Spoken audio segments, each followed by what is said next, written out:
Hello everyone, रघुवर GK में आप सभी का स्वागत है। आज हम लोग बिहार बीएड में पूछे जाने वाले हिंदी के सभी महत्वपूर्ण प्रश्नों को देखेंगे जो आपके एग्जाम की दृष्टि से काफ़ी महत्वपूर्ण है। तो आप वीडियो को अंत तक देखेंगे और वीडियो पसंद आए तो चैनल को सब्सक्राइब जरूर करें। तो चलिए आज का क्लास में स्टार्ट करते हैं। हमारा पहला प्रश्न है, दो या दो से अधिक पदों के मेल को क्या कहते हैं? तो दो या दो से अधिक पदों के मेल को समास कहा जाता है। तो ऑप्शन बी हमारा सही उत्तर हो जाएगा कि दो या दो से अधिक पदों के मेल को समास कहते हैं। अगला प्रश्न है, पीताम्बर में कौन सा समास है? पीताम्बर देखिएगा तो पीताम्बर आपका होता है पीला है वस्त्र जिसका, अर्थात विष्णु भगवान। तो हमने कल आपको कॉन्सेप्ट क्लास में बताया था कि जिस समास का आपका जो शब्द दिया रहेगा वह प्रधान न होकर कोई अन्य पद क्या होता है, प्रधान होता है, उसे बहुव्रीहि समास कहा जाता है। तो पीताम्बर में क्या होगा? पीताम्बर में आपका बहुव्रीहि समास होगा। तो पीताम्बर कौन सा समास है? पीताम्बर आपका बहुव्रीहि समास है। चलिए अगले प्रश्न की ओर बढ़ते हैं। अगला हमारा 3 नंबर प्रश्न है, इनमें से कर्मधारय समास किसमें है? हमें कर्मधारय समास चुनना है। तो कर्मधारय समास कौन सा होगा? तो इसमें नीलकमल आपका क्या होगा? नीलकमल आपका कर्मधारय समास होगा। चक्रपाणी क्या होगा? चक्रपाणी आपका बहुव्रीहि समास होगा। चक्रपाणी आपका बहुव्रीहि समास होगा।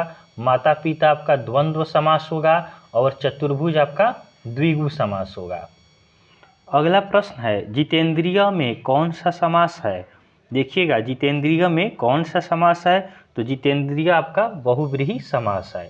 तो आप ध्यान रखेंगे जितेंद्रिय क्या है? आपका बहुव्रीहि समास है। चलिए अगले प्रश्न की ओर बढ़ते हैं।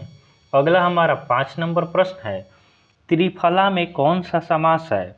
देखिएगा त्रिफला तो यहाँ पे नंबर है। हमने कल बताया था कि आपका जिस समास का क्या होता है, प्रथम पद आपका संख्यावाचक हो वह आपका द्विगु समास होता है। त्रिफला अर्थात त्रि मतलब 3 होता है, तो इससे क्या हो जाएगा? त्रिफला आपका द्विगु समास होगा।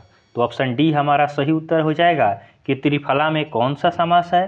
तो त्रिफला में आपका द्विगु समास है। अगले प्रश्न की ओर बढ़ते हैं। हमारा अगला प्रश्न है, गगनचुंबी में कौन सा समास है? देखिएगा गगनचुंबी में कौन सा समास है? तो गगनचुंबी में आपका तत्पुरुष समास है। तो ऑप्शन सी हमारा सही उत्तर हो जाएगा कि गगनचुंबी में तत्पुरुष समास है। अगले प्रश्न की ओर बढ़ते हैं। अगला हमारा 7 नंबर प्रश्न है, तन मन धन में कौन सा समास है? तो तन मन धन में कौन सा समास होगा? तो हमने आपको बताया था कि जिसका दोनों पद प्रधान हो वह कौन होता है? द्वंद्व समास होता है। तो ऑप्शन डी आपका सही उत्तर हो जाएगा कि तन मन धन में द्वंद्व समास है। अगर आपको कॉन्सेप्ट मालूम ना हो तो आप कॉन्सेप्ट का क्लास जरूर देखें। समास का हमने कल कॉन्सेप्चुअल क्लास कराया था जिसमें आपको आसानी से सभी ट्रिक बताया है कि कैसे हम किसी भी समास को आसानी से पहचान सकते हैं। अगला प्रश्न है, मृगनयनी में कौन सा समास है? देखिएगा मृगनयनी में कौन सा समास है? तो इस प्रश्न का सही उत्तर हो जाएगा ऑप्शन बी, कर्मधारय समास। तो मृगनयनी में आपका कर्मधारय समास है। अगले प्रश्न की ओर बढ़ते हैं। अगला हमारा 9 नंबर प्रश्न है, समास का शाब्दिक अर्थ होता है। हमें समास का शाब्दिक अर्थ बताना है। तो हमने समास का अर्थ बताया था कि समास का अर्थ होता है संक्षेपण करना, छोटा करना। तो ऑप्शन डी हमारा सही उत्तर हो जाएगा कि समास का शाब्दिक अर्थ क्या होता है? संक्षेपण करना, छोटा करना, अर्थात संक्षिप्त हमारा सही उत्तर हो जाएगा। अगला प्रश्न है, निशाचर में कौन सा समास है? तो निशाचर में कौन सा समास होगा? तो निशाचर में भटकने वाला, जो रात को भटकता है उसको निशाचर कहते हैं। तो निशाचर में आपका बहुव्रीहि समास होगा। तो ऑप्शन बी हमारा सही उत्तर होगा कि निशाचर में आपका कौन सा समास होगा? तो निशाचर में बहुव्रीहि समास होगा। अगले प्रश्न की ओर बढ़ते हैं। अगला हमारा 11 नंबर प्रश्न है, महादेव की बारात, इस मुहावरे का क्या अर्थ है? तो महादेव की बारात, इस मुहावरे का हमें अर्थ बताना है। तो इसका सही अर्थ हो जाएगा आपका विचित्र एवं विभिन्न व्यक्तियों का समूह। महादेव की बारात का अर्थ होता है आपका विचित्र एवं विभिन्न व्यक्तियों का समूह। अगले प्रश्न की ओर बढ़ते हैं। अगला हमारा 12 नंबर प्रश्न है, सिर पर कफन बांधना, इस मुहावरे का क्या अर्थ है? तो सिर पर कफन बांधना, इस मुहावरे का सही अर्थ होगा मरने के लिए मरने को तैयार रहना। सिर पर कफन बांधना का अर्थ होता है मरने को तैयार रहना। अगला प्रश्न है, सांप छुछुंदर की हालत, इस मुहावरे का क्या अर्थ है? तो सांप छछुंदर की हालत, इस मुहावरे का आपका सही अर्थ होगा दुविधा की स्थिति। देखिएगा, यह गांव में आपका कहावत होता है कि क्या हुआ है कि मेरा सांप छछुंदर का हालत हो गया है, अर्थात दुविधा की स्थिति में हूँ कि क्या मैं करूँ क्या न करूँ।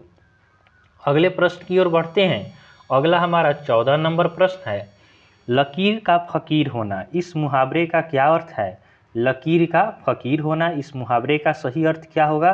तो इसका सही अर्थ हो जाएगा ऑप्शन डी, पुराना रीति रिवाजों से चलना। तो लकीर का फकीर होना अर्थात पुराने रीति रिवाजों से चलना, तो ऑप्शन डी हमारा सही उत्तर होगा।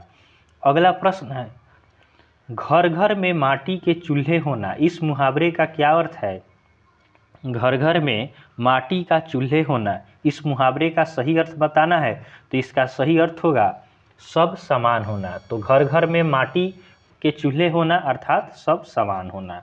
अगले प्रश्न की ओर बढ़ते हैं। अगला हमारा 16 नंबर प्रश्न है। 16 नंबर प्रश्न आपका है, स्वार्थ का सही संधि विच्छेद क्या है? हमें स्वार्थ का सही संधि विच्छेद बताना है, तो स्वार्थ का आपका संधि विच्छेद होता है स्व जोड़ अर्थ। तो ऑप्शन बी हमारा सही उत्तर हो जाएगा कि स्वार्थ का सही संधि विच्छेद होगा स्व प्लस अर्थ। अगले प्रश्न की ओर बढ़ते हैं। अगला हमारा 17 नंबर प्रश्न है, रामायण का संधि विच्छेद क्या होगा? हमें रामायण का संधि विच्छेद बताना है, तो रामायण का संधि विच्छेद आपका होगा राम प्लस अयन। तो ऑप्शन ए हमारा सही उत्तर हो जाएगा कि रामायण का सही संधि विच्छेद राम प्लस अयन होता है। अगले प्रश्न की ओर बढ़ते हैं।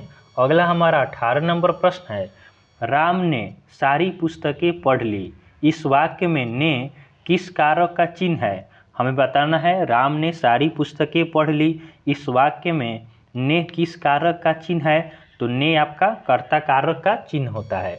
तो ऑप्शन ए हमारा सही उत्तर हो जाएगा कि राम ने सारी पुस्तकें पढ़ ली, इस वाक्य में ने आपका कर्ता कारक है। कल समास में हमने कारक चिन्हों को भी देखा है, तो आप इसे भी उस वीडियो को देखने से आपका कारक भी कंप्लीट हो जाएगा। अगला प्रश्न है, जिस पर क्रिया का फल पड़े उसे कौन सा कारक कहते हैं? तो जिस पर क्रिया का फल पड़ता है वह आपका कर्म कारक कहलाता है। तो ऑप्शन बी हमारा सही उत्तर होगा कि जिस पर क्रिया का फल पड़ता है उसे कर्म कारक कहा जाता है। अगले प्रश्न की ओर बढ़ते हैं। अगला हमारा 20 नंबर प्रश्न है, उपहार शब्द में कौन समास है? उपहार में आपका उपसर्ग बताना है कि उपहार में कौन सा उपसर्ग होगा। तो उपसर्ग क्या होता है? तो उपसर्ग किसी शब्द के पहले लगकर उसका अर्थ क्या कर देता है? अर्थ उसका परिवर्तित कर देता है। तो उपसर्ग इसमें बताना है कि उपहार में कौन सा उपसर्ग होगा। तो उपहार में आपका उपसर्ग होगा। तो ऑप्शन डी हमारा सही उत्तर हो जाएगा कि उपहार में आपका उपसर्ग है। अगला प्रश्न है, ऊंचाई शब्द में कौन सा प्रत्यय है? हमें बताना है कि ऊंचाई शब्द में कौन सा प्रत्यय है। तो इस प्रश्न का सही उत्तर हो जाएगा ऑप्शन डी आई। तो ऊंचाई में आपका आई प्रत्यय है। प्रत्यय क्या होता है? तो प्रत्यय आपका किसी शब्द के अंतिम भाग में लग के उसका विशेष अर्थ बताता है। आपका उपसर्ग पहले लगता है और प्रत्यय बाद में लगता है, तो आप इसे ध्यान रखेंगे। अगले प्रश्न की ओर बढ़ते हैं। अगला हमारा 22 नंबर प्रश्न है, निर्भिमान में मूल शब्द क्या है? हमें बताना है कि निर्भिमान में मूल शब्द क्या होगा। तो इसका मूल शब्द होगा अभिमान। अभिमान में आपका नीर लगा दिया जाएगा तो निर्भिमान बन जाएगा। तो आप इसे ध्यान रखेंगे कि निर्भिमान में मूल शब्द क्या है। तो निर्भिमान में मूल शब्द आपका अभिमान है। चलिए अगले प्रश्न की ओर बढ़ते हैं। अगला हमारा 23 नंबर प्रश्न है, व्याकरण में वचन का सही अर्थ क्या है? हमें बताना है कि व्याकरण में वचन का सही अर्थ क्या होता है। तो वचन का सही अर्थ आपका होता है संख्या। तो ऑप्शन सी आपका सही उत्तर हो जाएगा कि व्याकरण में वचन का सही अर्थ क्या होता है? संख्या होता है। अगला प्रश्न है, आयुष्मान शब्द का स्त्रीलिंग रूप क्या है? हमें आयुष्मान शब्द का स्त्रीलिंग रूप बताना है। तो आयुष्मान का स्त्रीलिंग रूप आपका होता है आयुष्मती। तो ऑप्शन बी हमारा सही उत्तर होगा कि आयुष्मान शब्द का स्त्रीलिंग रूप आयुष्मती होता है। तो आप इसे ध्यान रखें।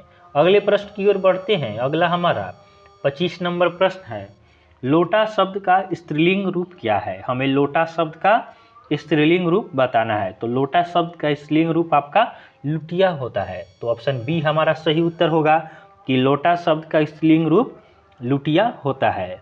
अगला प्रश्न है, निम्नलिखित में से कौन सा शब्द संख्यावाचक विशेषण है? इसमें से हमें संख्यावाचक विशेषण बताना है। तो संख्यावाचक विशेषण कौन सा होगा? तीसरा आपका संख्यावाचक विशेषण है, अर्थात संख्या से जुड़े हुए विशेषण को संख्यावाचक विशेषण कहा जाता है। चलिए अगले प्रश्न की ओर बढ़ते हैं। अगला हमारा 27 नंबर प्रश्न है, राकेश मिठाई खाता है, इस वाक्य में कर्म कौन है? तो कर्म बताना है। तो राकेश मिठाई खाता है, राकेश क्या खाता है? तो मिठाई खाता है। तो क्रिया का फल जिस पे पड़े उसे क्या कहते हैं? कर्म कहा जाता है। तो मिठाई आपका क्या होगा? मिठाई आपका कर्म हो जाएगा। राकेश क्या है? राकेश काम करता है खाने का, तो राकेश करता है खाना, यहाँ पे आपका क्रिया होगा। मिठाई क्या होगा?